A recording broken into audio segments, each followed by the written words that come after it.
You're watching Drakewing Gaming. Enjoy the video. Hey guys and gals, Nary here from Drakewing Gaming, and so you know me on Twitter, The Gaming Drag. Today I'm coming back at you with the Let's Play episode of In Case of Emergency, Luke's Path. So anyway, y'all, let's go ahead and jump right back into it. I'm not sure how long this episode will be, because it looks like we are possibly at the end game. But anyway, y'all, alarm chain, you are up, and let's go. Does this maybe look like a hot mechanic?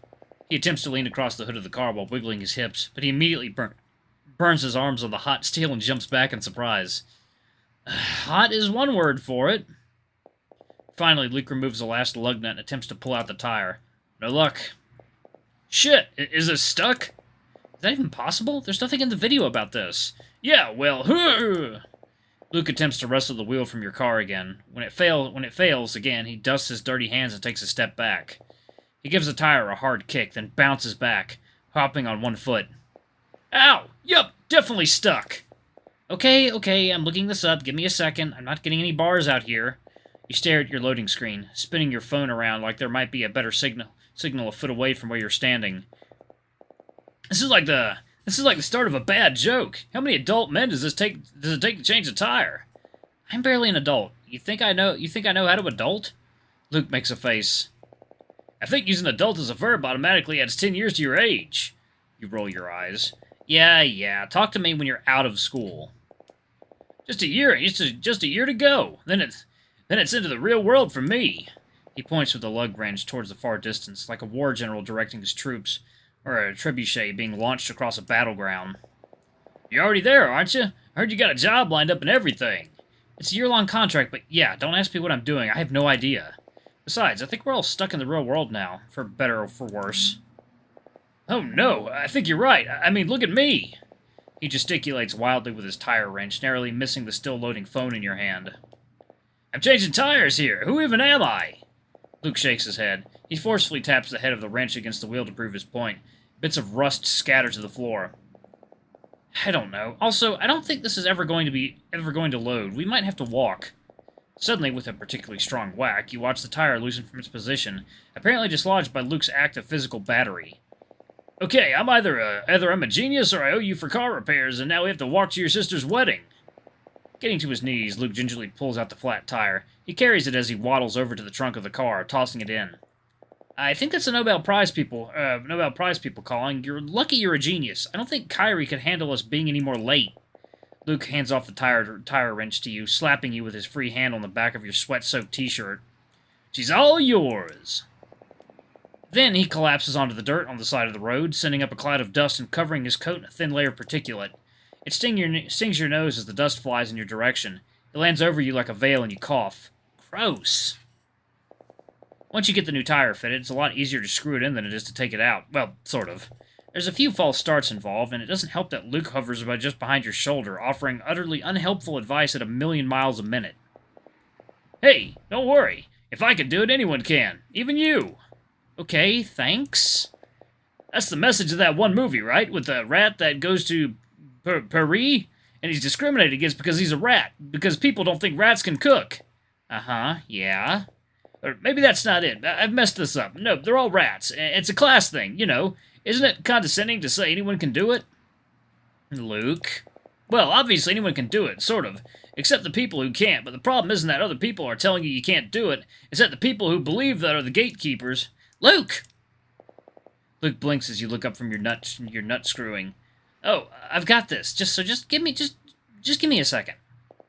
Luke sighs loudly to save face. He gets up to take a loop around the shoulder. The car flies past on the highway. You feel a little bad, but you're also cranky, covered in dirt, and running late for your sister's call time. You're not sure if Luke's gotten worse since coming back from Peregrine, or you're just noticing it more. Maybe he's always been like this. One second, y'all. It is indeed water time.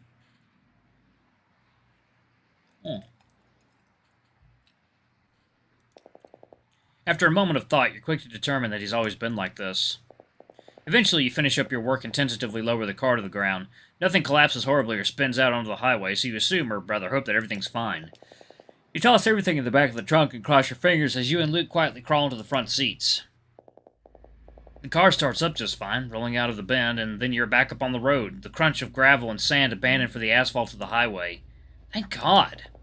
You blast the air conditioning as high as it'll go, leaning your face in front of the fans as you sigh in relief. You didn't even realize how stressed you were until it begins to leach from your bones, your shoulders sagging. You're sweaty and covered in dirt, but at least you're out of the elements. Hey, just so we're on the same page, we've agreed to never talk about what happened, right? Back there? Hey, I'm sorry for... No, I mean back in... you know where. You didn't take Luke as the type to censor himself. Oh, nope. We're not going to talk about how we almost died, or how the world almost ended around us, or how we're probably now scarred for life. Right, and we're not going to talk about the world tried to show us what we wanted, but even that wasn't good enough, so we were probably screwed already in the first place. Right. And we're not going to talk about all those girls we helped are definitely dead, right? No, we're... Oh. Crap, are they gone? Ugh, they were just part of the whole thing, right? So they're dead now, aren't they? Hey, it's not like they ever really lived anyway, if they weren't real in the first place. They were just figments of someone else's imagination. Yeah, but they had hopes and dreams, and I talked to them. I solved their mysteries. I told them to make decisions. I cared about what happened to them. You stare at your knuckles around the steering wheel, suddenly cognizant of your own mortality. So, it's not like characters in a movie die when the movie ends. They just exist for that period of time, and then they don't. Yeah, but they're gone forever, and I'll never talk to them ever again. I could always rewatch a movie if I wanted. Sure, but it won't be the same as the first time you saw it. Luke runs his tongue over a crooked tooth, thinking. Besides, haven't you ever played an MMO that shut down, or one that died a slow and painful death where the servers were still online, but no one came on anymore? So it was basically a ghost town at that point? Yeah, but this is different. Luke shrugs. He pushes his hair back against his head, slick with sweat. There's always something that's different. Luke looks out over the road. When you glance over at him, he cocks his head to face you, his dark pupils swimming in carnation yellow. You both open your mouths to say something clever, no doubt, then close them. Luke chuckles softly, his lips curl into a smile. As the designated driver, you don't have the luxury of looking at it for too long. I'm sorry it didn't work out with your book. I would have liked to see you go God mode on that world. Yeah, it's alright. I think we both had enough of people trying to play God. And honestly, from what I saw, it didn't look as fun as I'd imagined. Maybe that was a lesson I was supposed to learn, like, there's no way to control everything, there's no MacGuffin that will save you, and there's no magic spell that will fix everything. And if you keep looking for it, it will just stop you from seeing the real magic around you. What's that? The friends you made along the way, obviously. Luke enunciates the word sarcastically, but you don't think he's being entirely glib. Uh-huh, you really learned all that? Yeah, I think I'm a changed man now. I've learned to just let things be. Luke spreads his arms out in a letting go gesture. A bit of dirt on the car window seems to catch his eye because he rubs at it with a finger. It doesn't come out. It's probably on the other side of the glass. Anyway, tell me more about the catering menu at your sister's wedding. I could really go for some shrimp cocktails right now. Sorry, no shellfish. Some of the guests are allergic. Seriously? Then what's even the point? Kieran, this is literally the only thing I care about.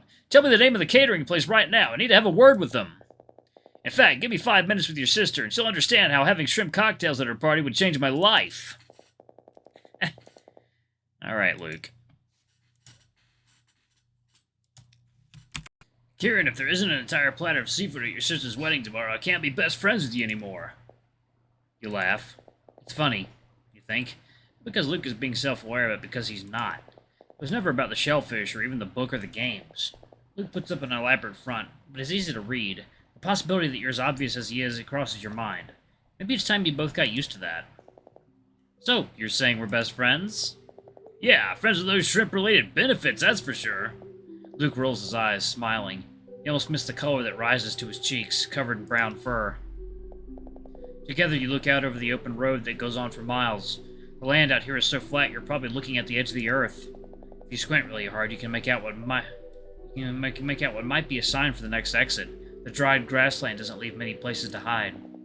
The sun beats down mercilessly on the roof of your car. The sky is blue and the weather is clear. It's a beautiful day. It's possible to make out the shimmering horizon from here, a kaleidoscope of colors that never seems to get any closer. The only indication that time passes is the occasional tick of the odometer and Luke's infrequent huffs. He looks out the window with his eyes lost in thought, his elbow and forearm pressed against the hot glass. When he catches you looking, he laughs. What, looking for something? You smile. No, actually, I'm not looking for anything. Aw, that's adorable. that it? Oh my god. Oh my god, what the? Oh my god, what? This game is so weird. I thought his father's death was gonna factor more into the story, but no, the game went completely off the fucking rails. Oh my god. Yeah, so there looks like there's more content to cover. Looks like I'm gonna be covering, Wes and Cedric's roots as well. I am, man, this is a weird game. Still not sure what to... Still not entirely sure what to make of it. It's utterly bizarre. Utterly bizarre, but I'm glad I played it. It was a hell of a lot of fun. I wonder if there's anyone who's done a deep dive of this game's story, because this is some weird shit in the story. But yeah, I'm very much looking forward to seeing what else this team gets up to. If they have any other games out that y'all want me to cover, just tell me in the comments. Man, yeah. So that was in case of emergency, I guess. Yep, so that was in case of emergency. And yeah, special thanks, you. Well, thank you. I have quite enjoyed playing this game. It's been pretty awesome. If not a little confusing at times, but fuck, it was worth it. Oh, case of emergency. Okay. Ooh, ooh. The end. Okay. Can you ready to return to the main menu? Okay, sweet. Alright, well, thank you all so much for watching. Don't forget to like, comment, subscribe, ring that notification bell, and if you really think you have an idea of what was going on, tell me in the comments. I'd love to hear from y'all. But anyway, y'all, I love you all. I'll see you next time. Bye-bye.